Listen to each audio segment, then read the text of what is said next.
everybody. Welcome to the museum. My name is Stephanie Plunkett. I'm Deputy Director and Chief Curator, and we're so glad you're here.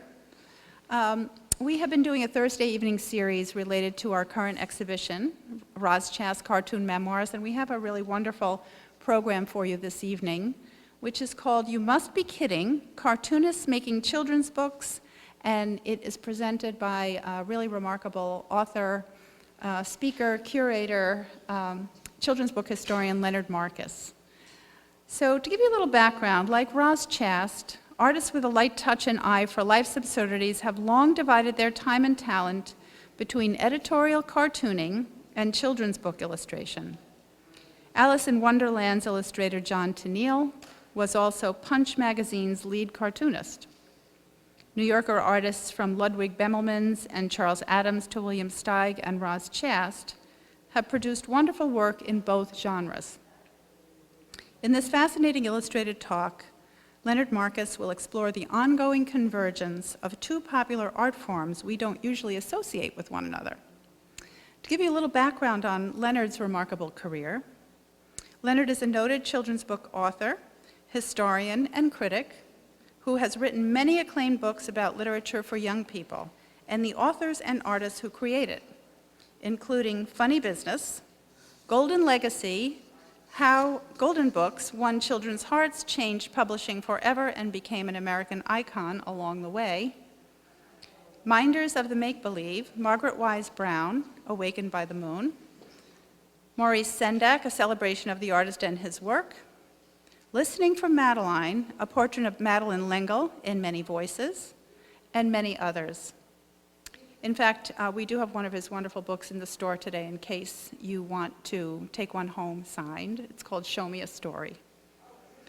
His incisive book reviews have appeared in every issue of Parenting magazine for 21 years, and his commentary is also published regularly in the New York Times Book Review and in Sight Reading, a column on illustrated books for the Horn Book. A three-time juror for the New York Times Best Illustrated Book of the Year, he has also curated exhibitions highlighting the art of picture book illustration at the Eric Carle Museum of Picture Book Art, New School for Social Research, Boston Atheneum, Joslin Art Museum, and Cantona Museum of Art. His most recent exhibition was called The ABC of It, Why Children's Books Matter, and it was actually on view at the New York Public Library on 42nd Street and Fifth Avenue, receiving rave reviews and held over several times so that more people could enjoy it. We're so happy to have Leonard with us tonight, and thank you, Leonard, so much for coming. Okay, well, good evening. It's really nice to be here. Been here before. I really enjoyed this museum. When we think about a free society, democratic society, two of the ingredients that are really needed to have that kind of gathering of people, one would be satire, where people feel they have the right to make fun of their leaders and to reflect in a humorous way on the common wisdom of the day. And another element which is really key is literacy. And literacy means children's books. And the point of convergence between satire and literacy is illustration. And going back to the 18th century in England, there was a very healthy tradition of artists making pictures, making fun of the society in which they found themselves. And many of these artists were freelancers. And freelancers are always looking around for work to do. And quite a few of these artists who made satirical comments on the life of the country they lived in went on to become children's book artists as well. This is James Gilray from the time of the American Revolution. And in the 1840s, this magazine came into being. Now, we all in high school learned about the Industrial Revolution, about things like the cotton gin and the reaper. One of the main inventions of the Industrial Revolution was improved printing presses. And that included the potential to publish pictures that everyone could see on a regular basis. If you just think about what it was like in the days when people didn't have airplanes, they didn't travel around that much. The chance to see glimpses of other parts of the world, things that were happening far from home, was really revolutionary. It was very exciting, and it created a whole new opportunity for people who were good at drawing. Punch was one of the leading magazines in England in the 1840s, and it benefited greatly, as other magazines did at that time, also from the spread of railroads, because that meant that entire countries were being connected by a web of transportation that allowed the magazines to get out to lots of people. That meant lots of advertisers could reach big audiences. And in the 1800s, especially after the American Civil War, magazines were hugely popular and successful. And that, in turn, created an entire realm of opportunity for illustrators. A Punch magazine always had a lead illustrator, and the first lead illustrator was John Leech. Here's an example of one of his cartoons. This is on the subject of prison reform. And the idea is, maybe we're going too far. And this, if you read the writing, it's all about all the luxuries which are being proposed to make life in prison a little bit better. The implication being, why are we really even thinking about this? This is wildly inappropriate. Well, I thought this one was kind of interesting because it reminded me so much of Roz Chast. And you can see that her style, as contemporary as it is in some ways, really has its roots in 18th and 19th century satirical cartooning. Here is an illustration by John Leech for a children's book from the 1850s. Now, as the Industrial Revolution went its way, people were moving to cities. There was a bigger and bigger middle class. And those parents were all very interested in their children's future. And that created a big and growing, rapidly growing, unprecedented market for children's books. Another thing the Industrial Revolution did was to create the possibility of having color in printing. Once that happened, in the middle of the 19th century, more and more first-rate artists saw illustrating children's books as an exciting opportunity, a chance to show off what they could do. John Leech retired at a certain point and was succeeded by John Tenniel. You know him as the illustrator of Alice in Wonderland. But before he did that, he created lots of commentary on, in pictures on the politics of the day and the social manners of the day in England. This is a cover that he did for Punch in 1864. Take a look at it and see if you recognize one of the characters in that picture. Raise your hand if you see someone familiar. Yes, but this was before, about 6 months before Alice's Adventures in Wonderland was published. Tenniel was in the middle of illustrating the book at the time, and he was creating characters out of his own imagination. His Alice was not the Alice, the girl, for whom Lewis Carroll made up the story. She didn't look anything like that at all. But as illustrators often do, and I think there are probably many examples in the gallery of Roz Chast's show, you see that artists, illustrators often recycle good ideas that they have, and characters reappear in different guises. So here, before she had a name, is the first appearance anywhere of the Alice character. This, by the way, is a cartoon commenting on the American Civil War, 1864. So there is the same Alice, but this time in Tenniel's book. Interestingly, in those days, authors sometimes paid to have their books published. Not exactly vanity publishing, because the publisher didn't say yes to everyone.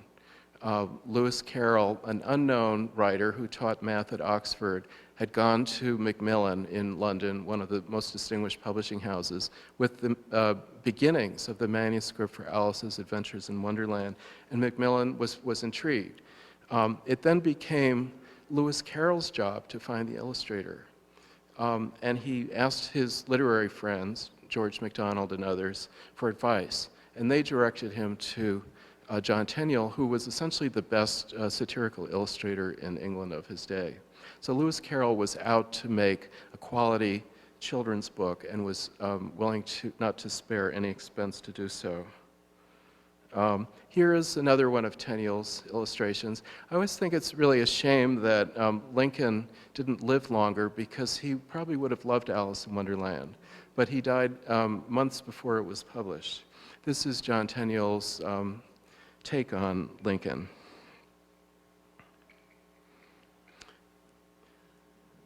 And you can see how his somewhat acerbic way of characterizing a person could be as applicable in a children's book as it was in the pages of a magazine like Punch. This is Father William, the wise man who is anything but, the old man who's anything but wise, from Alice. And here, just to show you how art from children's books can sometimes find its way back into the adult world. This is an ad taken out by IBM in the 70s. The theme of it is the compression of data. Alice is able to contract her neck in the same way, according to the logic of this ad, IBM is able to squeeze a lot of information onto a little chip. Well, England was the mother country of culture for America in those days, and that really continued on into the 1920s, when Americans, having saved the necks of the British and the French in World War I, felt it was time to have a culture of our own. But just before that happened, around the turn of the century, which is the time when The Wizard of Oz was published, among other things, there were quite a few artists who both worked for the magazines of the day, Harper's Monthly, for example, and also illustrated children's books. A.B. Frost was one of them. He was known for his witty style. This is a man learning hypnotism, and the joke is that he's trying it out on his wife. She seems to be a reluctant subject, so we're left to wonder whether it really worked.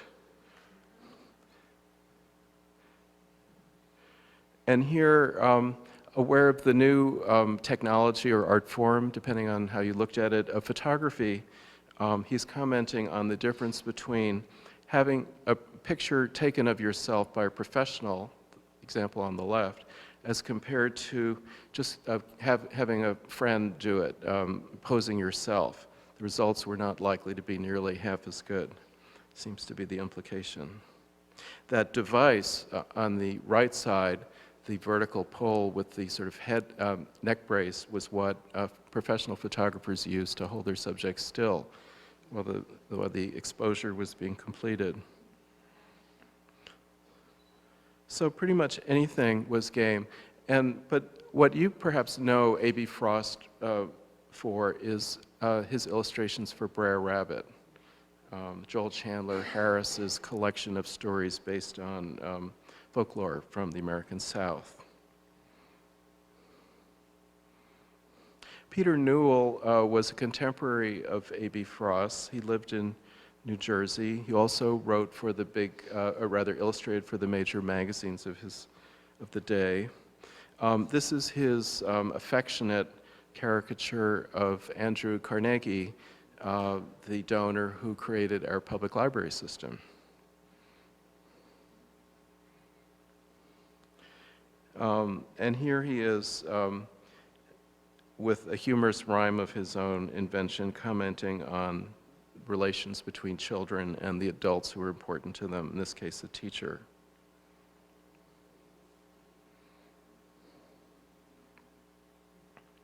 He also experimented with the comic strip, which was a new art form. Not everybody agreed that it was an art form in the late 19th century.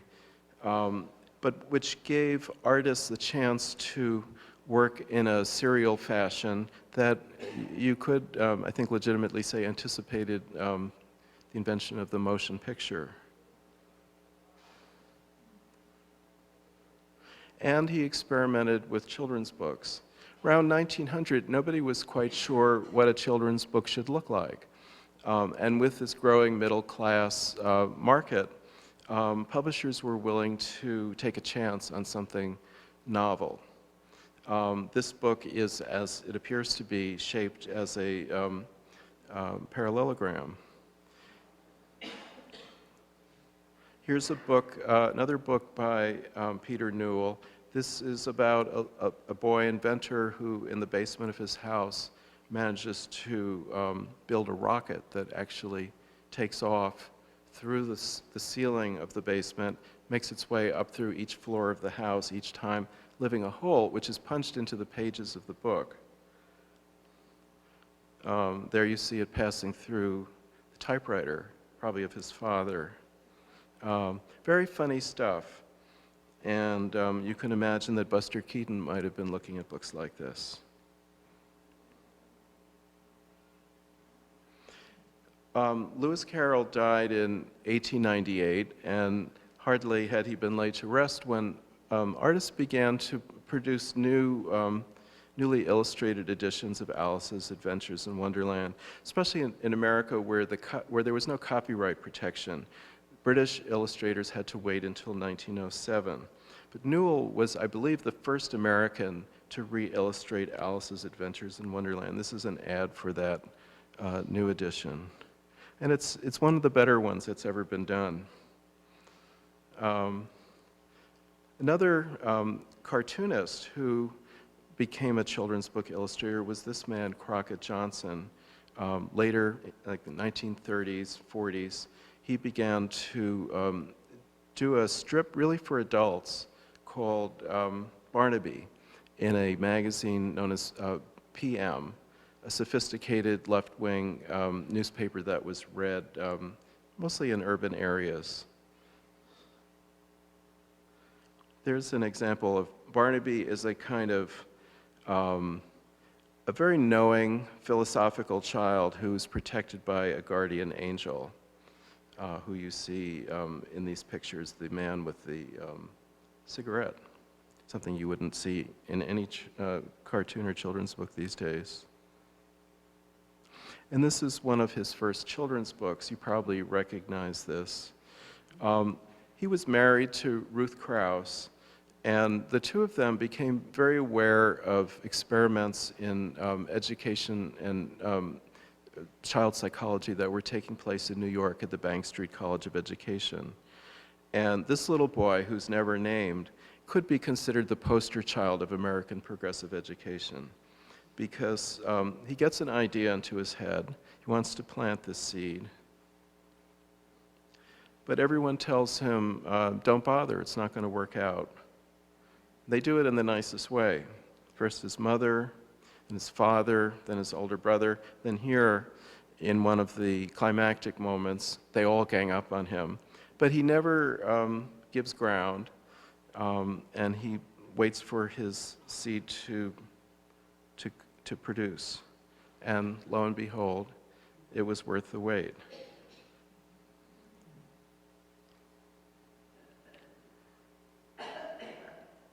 He also produced this book, which I think librarians were made uncomfortable with, because it seems to encourage you to draw all over your books. But the real purpose behind it was to make children feel that they can have their own ideas and can, in a sense, create their own world in their imagination. One of Johnson's friends, younger friends, was Maurice Sendak. And Johnson lived in Connecticut, in Westport, and Maurice Sendak, when he was working on Where the Wild Things Are, would go up and spend weekends there. And one day, Sendak said, you know, I'm writing this book, and there's this section in the middle where the wild characters are dancing around, and nothing is being said. There are no words. I don't know what to call it. And Crockett Johnson said, how about rumpus? And so that word found its way into Where the Wild Things Are, Sendak's best book. Now, he had grown up on this kind of comic, not at the kind of magazine comic that you would see in the New Yorker, But by the 1930s, Mickey Mouse and other comic books were starting to become the most widely read reading material for children in America. A book that might win the Caldecott Medal would maybe be printed in printings of 10 or so thousand copies. These books would be printed in editions of 100 to 600,000 copies. And children could buy them with their own pocket money, so their parents didn't necessarily know they had them, which was one of their most appealing features. When Sendak won the Caldecott Medal for Where the Wild Things Are in 1963, it gave him a lot of freedom to continue his pathway with experimentation. And one of his greatest dreams was realized about 10 years later when he published his next major picture book based on comic-style art. The library world had always hated comic books and cartoons in general. They thought they were not really that artistic. And they wanted children's books to be culturally elevating experiences. True confession, the first time I ever saw one of Roz Chast's drawings in the New Yorker, my very first thought was, can this artist really draw? Because her style was so different and the lines were so ungraceful, really, and squiggly. Later I realized that it was a very expressive way of doing something that really hadn't been done before, and that there are many ways of drawing. Well, librarians took the attitude that comics were not really art, but they never really looked beyond that. So here was Marie Sendak, from the strong position of having won the Caldecott Medal, making a picture book that looked very much like a comic strip or comic book itself. In fact, he was inspired by and basing his work on a particular cartoonist work, contemporary of Peter Newell and A.B. Frost, named Winsor McCay. And Winsor McCay was best known for a syndicated comic strip which appeared in papers all over the US called Little Nemo and Slumberland. If you look down at the lower right-hand corner panel, the very last one, you see a little boy in bed. That's Little Nemo. And it's really also Mickey from In the Night Kitchen.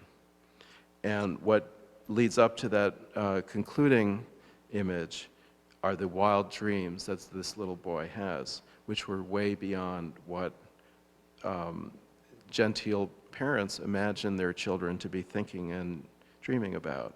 Now, this cartoon, it also has to be said, includes what we consider an offensive racial stereotype. In those days, people didn't question that. It was white artists making art for white readers, white middle-class readers. So one of the things that, as a historian, I find, and everyone who looks at the past finds, in illustration are records of our changing values and perceptions of society, both for good and for ill. Putting that aside, I mean, this is a really incredible work of fantasy illustration, and possibly the most inventive expansion of the flat surface of a page for drawing that any cartoon artist has ever done.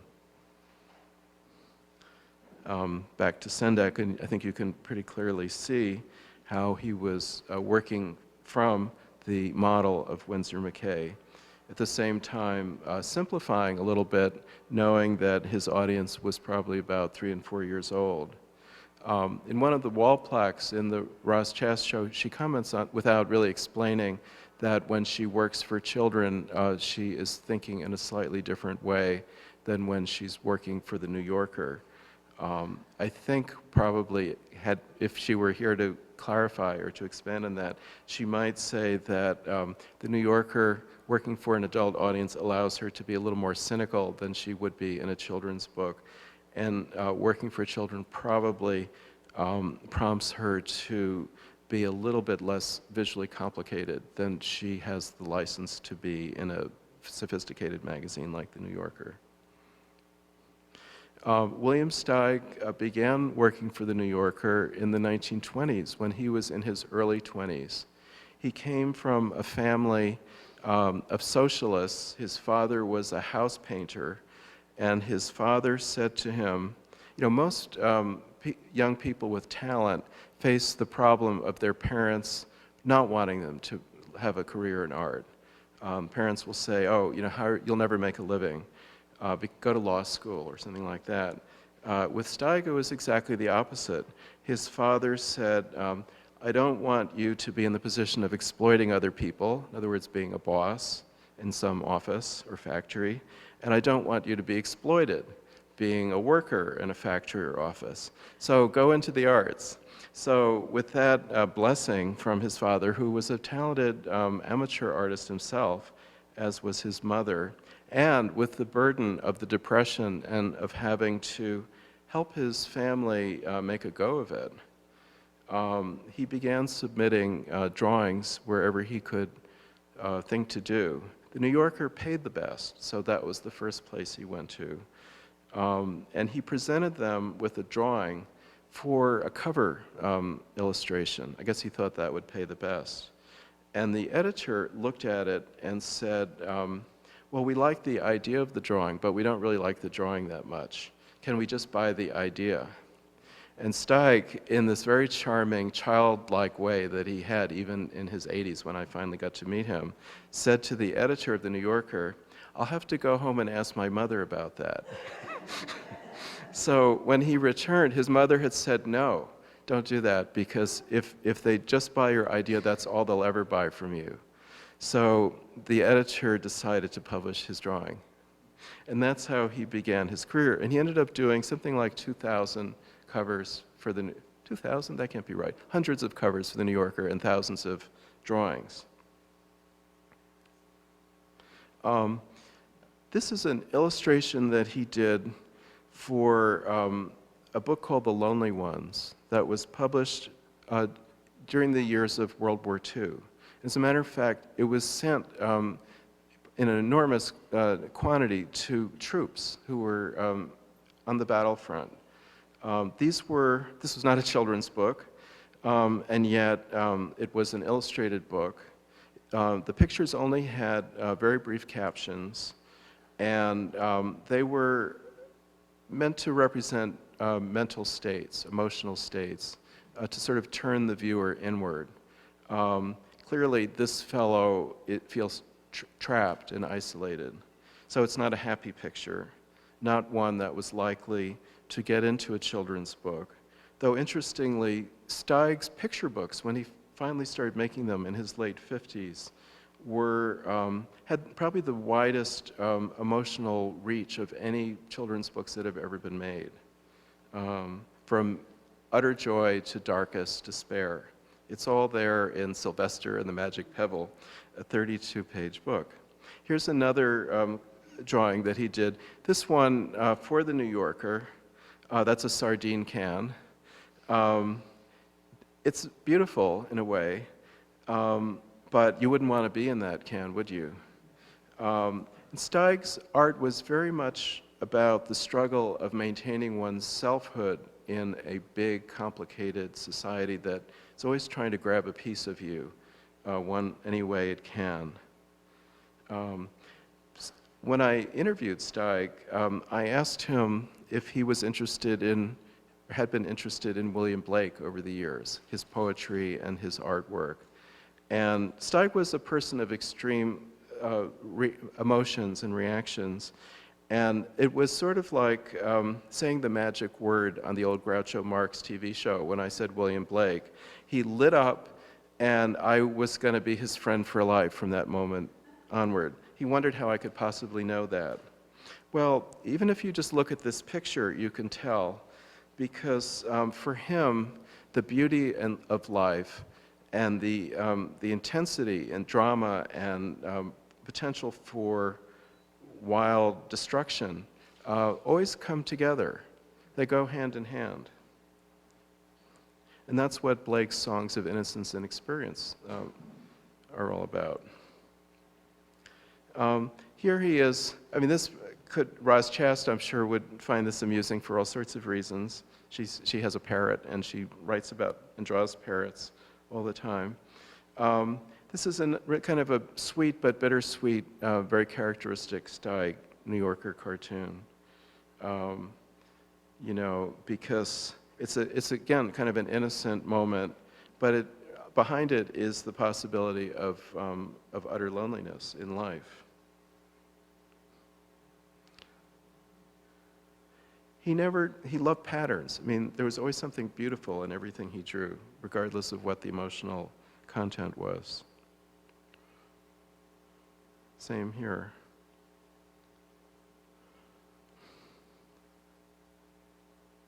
And Sylvester, now he, as I said, only did children's books after having had a very long career at the New Yorker, which continued even after he started doing these books.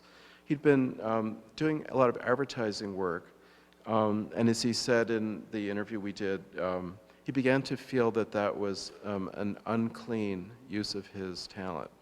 He didn't like using art to sell things. And he thought that maybe it would be better to make stories for children.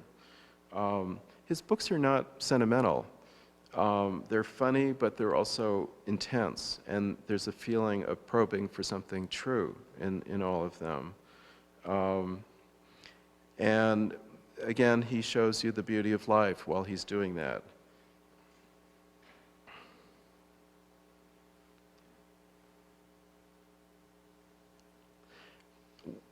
If you were to try to define children's books as a genre, one of the distinctions you could make from the rest of literature is that it's the literature of hope. You find darkness, you find fright and worry in children's books, but you don't find nihilism or despair. And I think if you were to contrast that image of the man trapped in the box to the images in Steig's picture books, that's really the difference. In the children's books that Steig created, scary, difficult things happen, but there's always a way out. In Steig's adult work, that isn't necessarily true.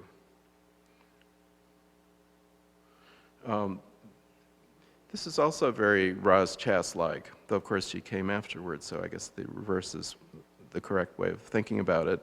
This is Dr. DeSoto, story of a mouse doctor, a very responsible, earnest dentist, who is visited by a fox whose secret agenda is to eat the mouse, but who also has a toothache. And so the mouse is presented with a dilemma. Should he treat the patient? I mean, he has taken something like the Hippocratic Oath. Or should he run for his life? And clever, brilliant William Steig finds a way of telling the story which allows the Dr. DeSoto to have it both ways. And this is one of the later picture books that he did, Brave Irene.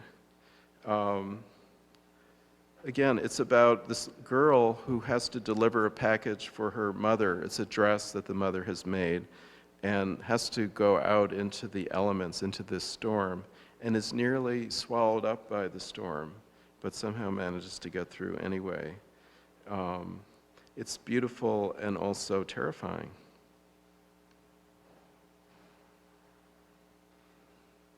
And you just don't see this kind of intensity in picture books very much.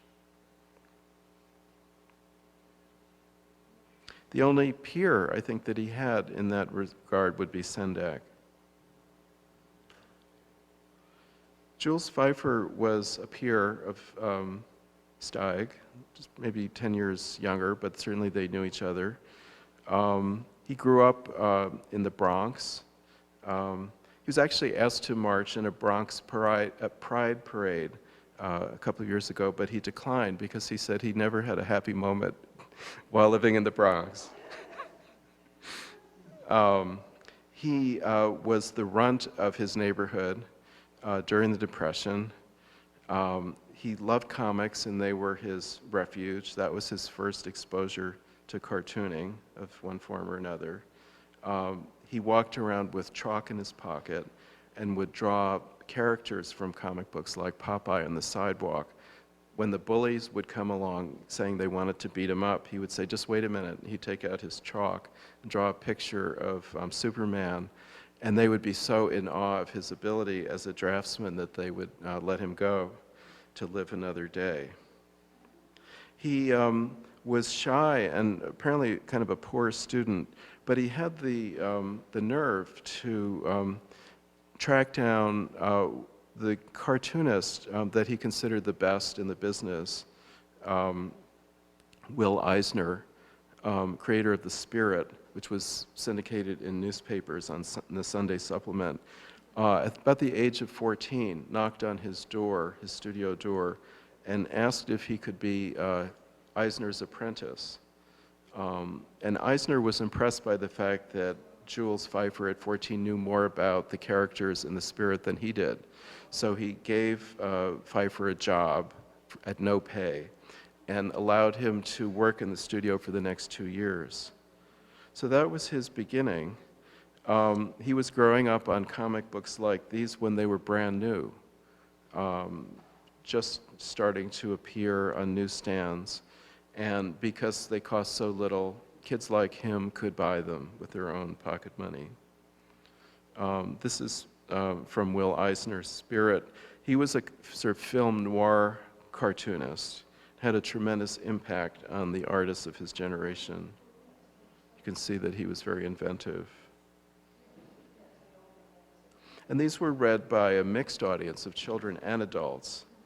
The newspaper comics were a kind of crossroads where all ages converged. And then when Jules Feiffer was drafted into the army during the Korean War, he began to draw to make time go by, and created a comic called Monroe, which was meant to be a satire of the army. The premise was that the army mistakenly drafted a 4-year-old, and being the army, they refused to acknowledge their mistake. So the 4-year-old was forced to live out his tour of duty. And here you see him being pointed out by the sergeant to the recruits have arrived after he has as a model soldier, which was anything but true. Feiffer was very talented, but he had trouble getting published. He was kind of an oddball. Monroe, interestingly, was something that he had a hard time selling because publishers looked at it and they said that it looks like a children's book, but it reads like a book for adults. So what is it really? So in a way, these two parallel universes that I've been describing came together in the early career of Jules Feiffer, but to the confusion of everyone who was in a position to help him launch his career. So this is an advertising piece that he created for himself. He says, publish Feiffer, show those other newspapers you're different. In other words, he'd been rejected so many times. The nonconformist. And then finally, in 1956, he met the founders of the Village Voice in Greenwich Village in New York. And they too were willing to publish him for nothing, for no pay. But he realized that having a platform of that kind could lead to better times ahead, and he was absolutely right about that.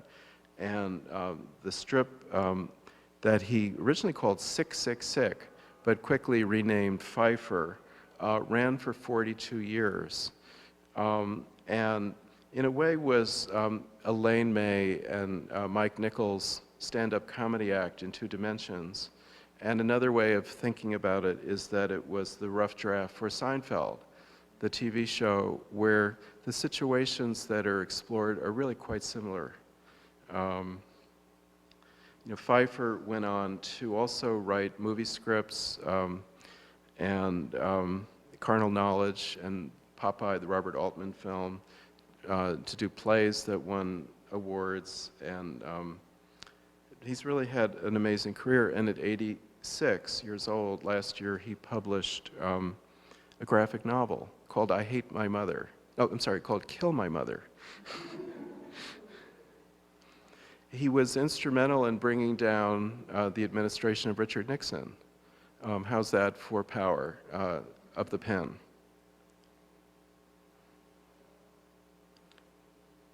And in the middle of all this, 1961, so before Nixon, but 5 or so years into his Feiffer strip, his upstairs neighbor in Brooklyn Heights was an architect who, in his spare time, liked to write funny things. And Feiffer was kind of a sleepless person, and he would hear pacing going on in the apartment overhead. And so he went upstairs to find out what that was all about. And it turned out to be Norton Juster mulling over the next scene for what became the Phantom Toll Booth, a children's book that I think of as the Alice in Wonderland of the 20th century, which was published in 1961 and has now spread really all over the world in translation. So Feiffer was commandeered to be the illustrator for this book, and it was his first taste of working in the realm of children's illustration. He was a very reluctant artist when it came to this project, because he said that his work was always adversarial in nature. He felt that he needed a target in order to have a story to tell. A corrupt politician, a supposedly sexually liberated young man or woman who was actually scared out of their minds. Something either to do with the social mores of the day or the politics of the day in which he could find the flaw. So he didn't see himself as a children's book illustrator at all, but friendship trumped his feelings of inadequacy, and he leaped into this in part by studying the illustrations of Tenniel for Alice in Wonderland and any number of other models from the past. Feiffer has never enjoyed drawing scenery, and so he found all sorts of ways to avoid doing that altogether. In the process, turning that limitation to advantage by presenting Milo, the little boy who goes off on the adventure in that book, as someone who's really on his own in the world.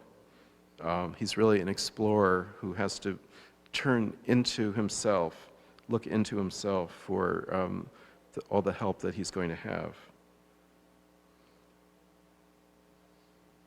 And of course he meets these characters along the way. This is the character called the Humbug, which of course is a synonym for charlatan, and which Feiffer based in part on this character, who played the same sort of person in popular comic films of the day.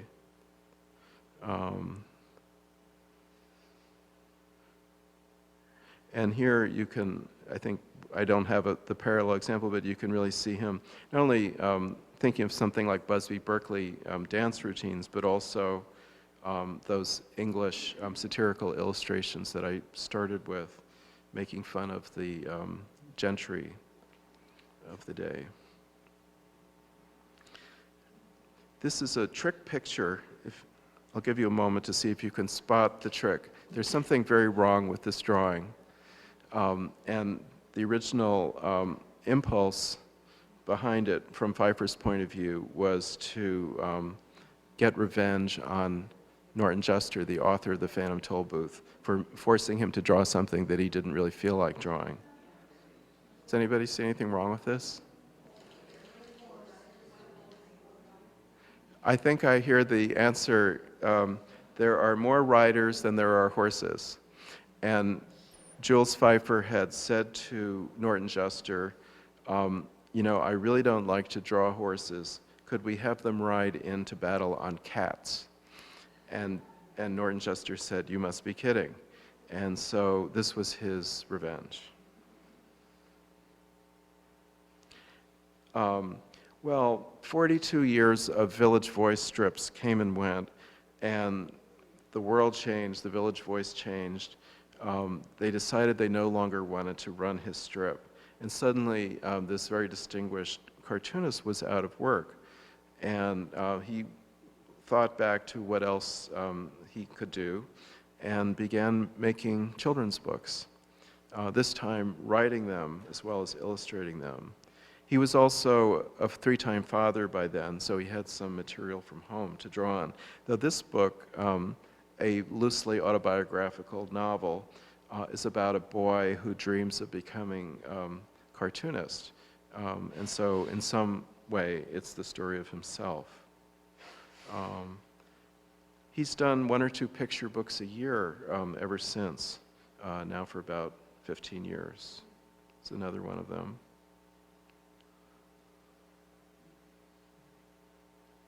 And this is, I would say, my favorite one. It's about a mother dog who's concerned that her puppy doesn't bark, he meows. So a classic parent-child anxiety situation. Another artist who has worked for The New Yorker and done children's books is Maira Kalman.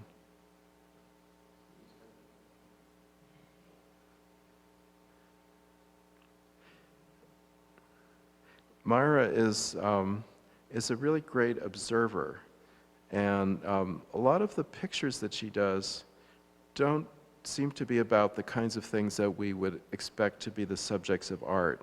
Very little happens in them. They're just moments of time caught in a kind of extra sharp observer's lens. And she also loves color, and she loves fashion, and she loves the way individuals express themselves in their own way, whether it would be judged, good taste or high style or not by whoever the arbiters of the day are. She kind of burrows past that in her drawings.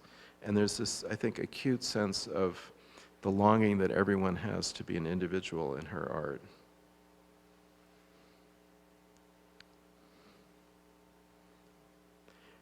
I think she's a lot like Steig in that her pictures are always beautiful. They're always like a piece of cake, and yet they also reflect on very serious and sometimes disturbing topics. This was the famous cover that she did with Rick Meyerowitz shortly after 9/11, which is said to be what made a lot of people in New York and beyond laugh again for the first time. There were a lot of artists, cartoonists, and children's book people in the wake of 9/11 who didn't think they were ever going to work again. They couldn't imagine the work they did having value, but then they discovered that it did after all.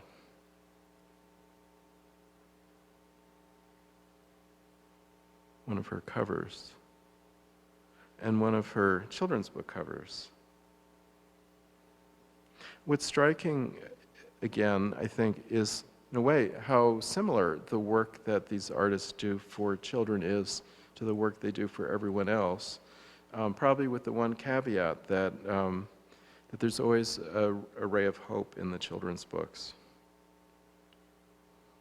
This is her book about the people who pass through Grand Central Station every day. And lately she's been doing a series of picture book biographies of founding fathers. An odd choice, but maybe no odder than her choice to illustrate Strunk & White's The Elements of Style, a book that I think we had previously thought of as a valuable but not particularly illustratable reference book. And Art Spiegelman comes from a different part of the art, illustration, and cartooning world, having grown up or come of age creatively during the 60s counterculture, being part of what was called the underground comics movement, a way of telling stories in words and pictures that was belligerently not for children. They spelled comics with an X rather than a ICS at the end. Not to be pornographic, but to be out of the mainstream, beyond what would be considered acceptable by most people, for the sake of stretching the art form and, in a way, separating himself and his colleagues from the mainstream society that was engaged in things like the Vietnam War that they objected to.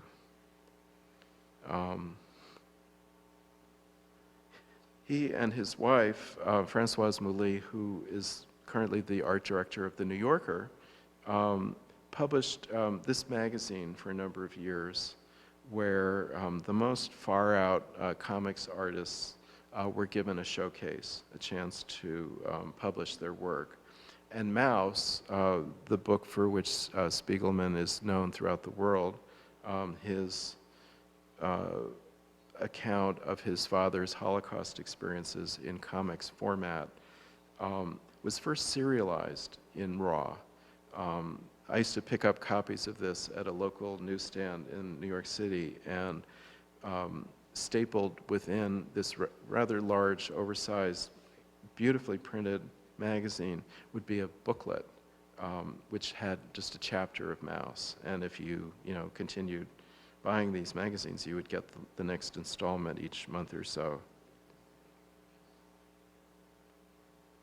So then Mouse came along, and it really was a transformative work in that the kind of comic that we think of as, associated with things like Superman or Archie, all these stories that were dismissed as not artistic suddenly had to be viewed in a different light, because here was somebody telling one of the most powerful true stories of our time in a format that one would not have thought to associate with it. And yet it worked in much the same way that a film has the power to draw you in and carry you along. This book and its sequel ended up winning a Pulitzer Prize, which alone compelled many people to look at comics and cartooning in a different way. Just a drawing by Art Spiegelman, as he kind of cycled back to his own childhood, remembering his love as a child for comics and how the kind of irreverent or, the side of comics that pushed the limits was part of what appealed to him. And then he and his wife began to look for ways to bring the art of the kind of comics that they were creating for adults back to younger audiences. And about 15 years ago, they published this collection of retellings of traditional fairy tales in comics form by a number of the artists who had contributed to RAW. And then, bringing the whole thing full circle, he and his wife started a company that is making comics style books for 5- and 6-year-olds. Books that are meant to be like The Cat in the Hat. First books that a child who has just learned to read can read on their own. Well, here finally Roz Chast, and she really does have this parrot at home. And she has turned him into a character in some of her picture books. Here first, a typical New Yorker cartoon.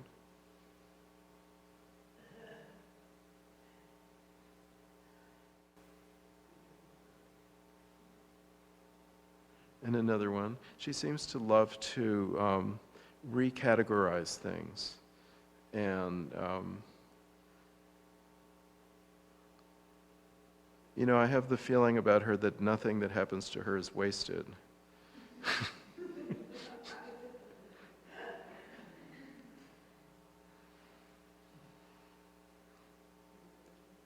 And I think it's true that both cartoons like this and picture books are where a lot of the philosophy of our time gets expressed. I was very surprised in college when I took a philosophy course to discover how many philosophers were funny. I always thought it was a kind of unapproachable subject, but people who think deeply about life often see the absurdity. And someone like Roz Chast is able to just nail that in a single image. Here's one of a series of children's books about her parrot, Marco. And when you think about it, it's such a brilliant idea. Parrots talk, so that gives you such a great advantage if you're trying to tell a story. And children love animals. And parrots are sort of kooky looking, the exaggerated beak and so on. So this was really a very smart idea for launching a children's story. This original, I believe, is in the show here.